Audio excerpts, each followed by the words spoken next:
पर इसकी पुष्टि करते हुए एक पोस्ट किया था। तो क्या भारत सरकार खुद से यह सब पता नहीं लगा सकती थी जितना एक्सप्रेस के जॉय मजूमदार ने खोजा है? अब मीडिया सरकार से सवाल नहीं करता कि आप कैसी सरकार हैं कि आपको पता नहीं और अमेरिका भारत के चुनाव में पैसे लगा रहा था। यह टाइम्स नाउ की हेडलाइन है, हु सोल्ड देश टू डिफीट पीएम मोदी, मतलब प्रधानमंत्री को हराने के लिए किसने देश बेच दिया। रिपब्लिक टीवी के डिबेट में हेडलाइन लगाई जाती है, how US aid deep state funded sellouts in India. Times Now के कार्यक्रम की हेडलाइन है, हु अंडरमाइंड इंडियन डेमोक्रेसी। कई जगह राहुल गांधी और मल्लिकार्जुन खड़गे की तस्वीरों का इस्तेमाल किया गया है। एक तरह से सवालों के जरिए कांग्रेस की तरफ इशारा किया जा रहा है। पवन खेड़ा ने नेहरू के समय गौ रक्षा आंदोलन, इंदिरा गांधी के समय जेपी आंदोलन और मनमोहन सिंह के समय अन्ना आंदोलन की 3 मिसालें दी और कहा कि संघ ने अमेरिका के फंड का इस्तेमाल किया कांग्रेस की सरकार को अस्थिर करने के लिए। अब इस इतिहास पर भी बात होनी चाहिए।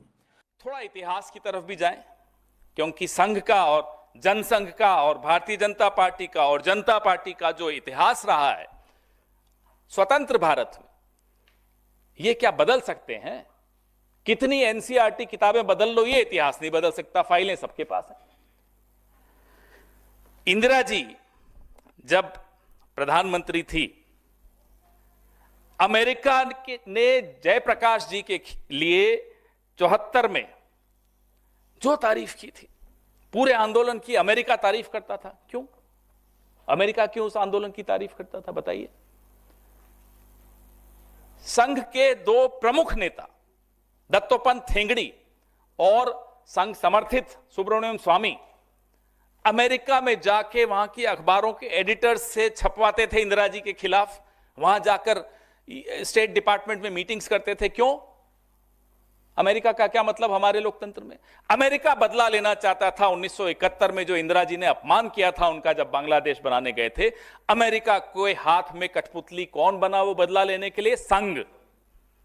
इंडिया फाउंडेशन का क्या रोल था वो आपके सामने है। जब अन्ना हजारे यहां आंदोलन कर रहे थे, अनशन पर बैठे थे, तो लोगों के लिए जो वॉलेंटियर्स आए उनको खाना खिलाते थे, वो संघ ने नहीं भेजे थे क्या?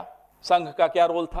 तो हम पर आरोप जब लगाओ, एक उंगली अगर हमारी तरफ करोगे तो 4 उंगलियां आपकी तरफ हैं, और हम अब चुप नहीं बैठेंगे। सच अब चुप नहीं बैठेगा, सच ऊंची आवाज में बोलेगा।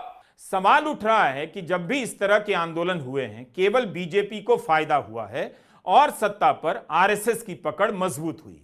21 फरवरी के इंडियन एक्सप्रेस में यह खबर छपी है कि यूएसएड ने भारत को पैसा नहीं दिया, लेकिन उसी दिन उपराष्ट्रपति बयान भी दे रहे हैं कि हमें भारत को शिखर पर पहुंचाना है और ऐसी ताकतों का पता लगाना है। हाल में जो रेवोल्यूशन हुआ है, मैं तो दंग रह गया। What has been revealed by President of the United States with full sense of responsibility. The democratic process of this country was so to be moderated, manipulated to dent purity of our electoral system. I am sure it emanates from a person in authority. Because one thing is right, because that is factual. Amount was given. Amount is not small.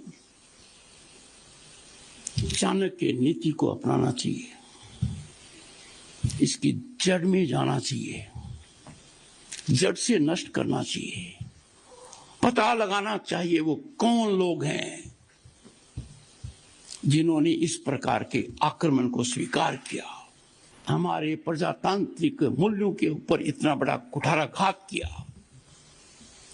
उन ताकतों पर प्रतिघात करना हमारा राष्ट्र धर्म है। उनको बेनकाब करना होगा। यूएसएड और उसकी भूमिका पर अलग से बात होनी चाहिए, हो सकती है। दुनिया भर के लोकतंत्र में अमेरिका ने क्या किया है, अगर सरकार हिम्मत दिखाए और इस पर बात करे तो अच्छा होता। सरकार की तरफ से अमेरिका की भूमिका को लेकर बहस चलाई जानी चाहिए। आखिर विश्वगुरु बनने का क्या फायदा? ग्लोबल क्लास में ग्लोबल इशू पर ही बात होनी चाहिए। लेकिन यह ध्यान रखिए कि इस एजेंसी से भारत सरकार के मंत्री भी करार करते रहे हैं। सरकारी मंत्रालय भी पैसे लेते हैं। कई मंत्रियों के नाम और तस्वीरें ट्विटर पर जारी की जा रही हैं।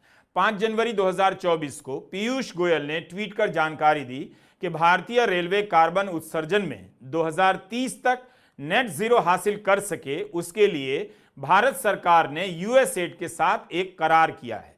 2022 में एस जयशंकर ने यूएसएड की अधिकारी समंथा पार से मुलाकात की।